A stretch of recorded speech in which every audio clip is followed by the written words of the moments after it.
need to check and see if we're if dis minus constant is over that straight value. So we're going to say if dis minus constant is greater than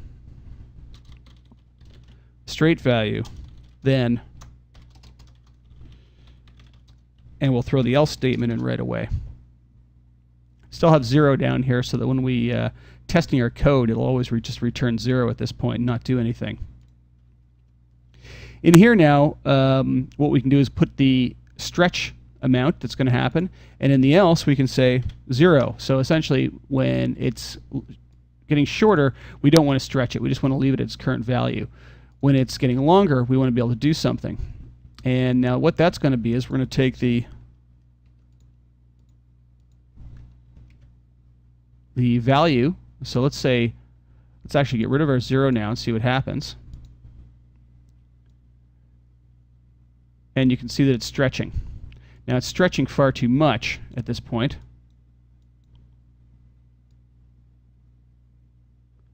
And you can see it's stretching all the way down. What we need to do now is we need to sort out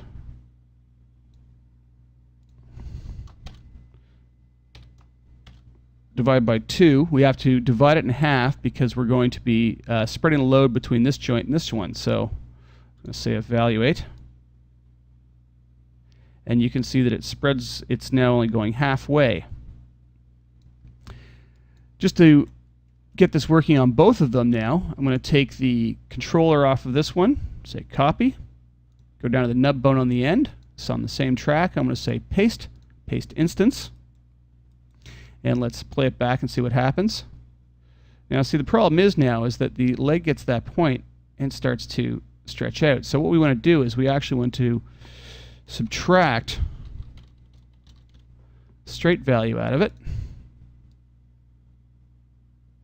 and you can see it goes to that near straight point now where we asked to go to. So this point, as it gets longer, it starts to straighten out. Now we could even go down to the straight value that we've got assigned for a constant, and we could make this a bigger value. So let's try something like 0.41, and you'll see that the leg will get slightly straighter each time that we increase that value up.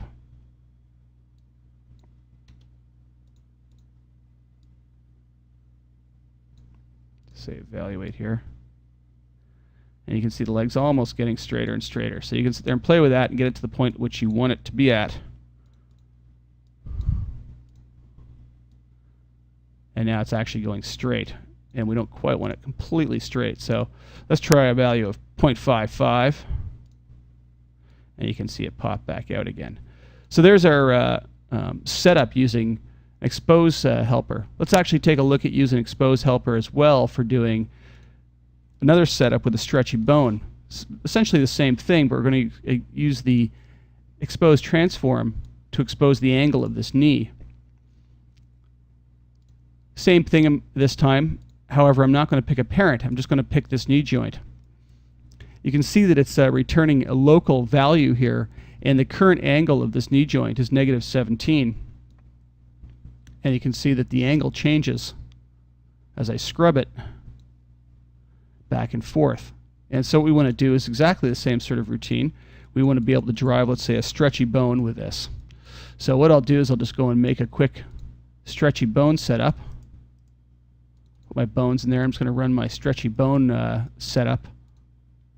And you can see what it's done is it's actually created the point helpers and set up all the constraints for a stretchy bone setup, which I'm not going to show you here because it's something we've covered in multiple different places throughout the DVDs. I'm then going to freeze the transforms on both those so that they are frozen and have 0 values that we can start with.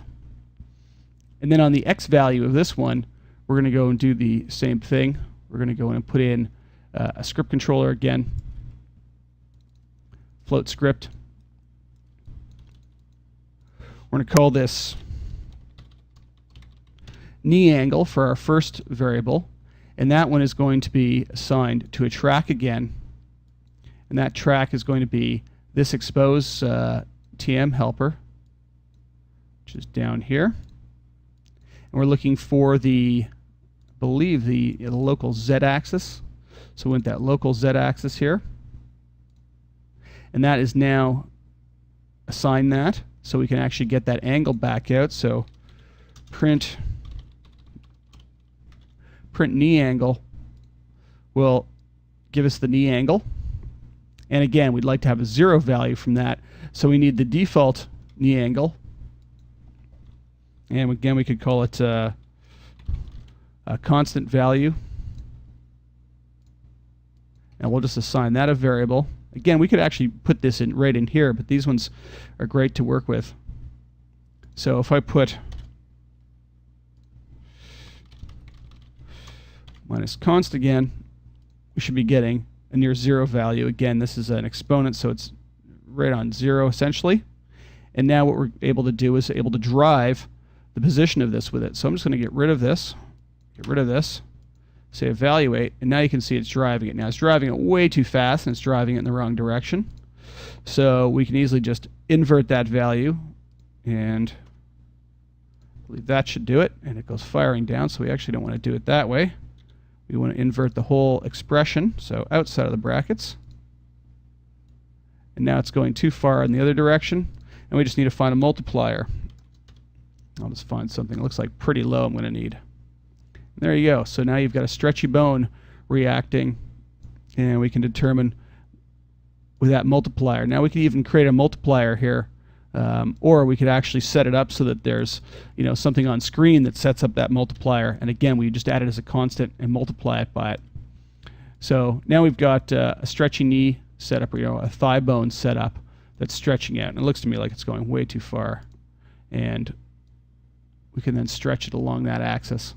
So again, we just need to set the bone as a stretchy bone here, and we've got a setup with a stretchy thigh bone setup.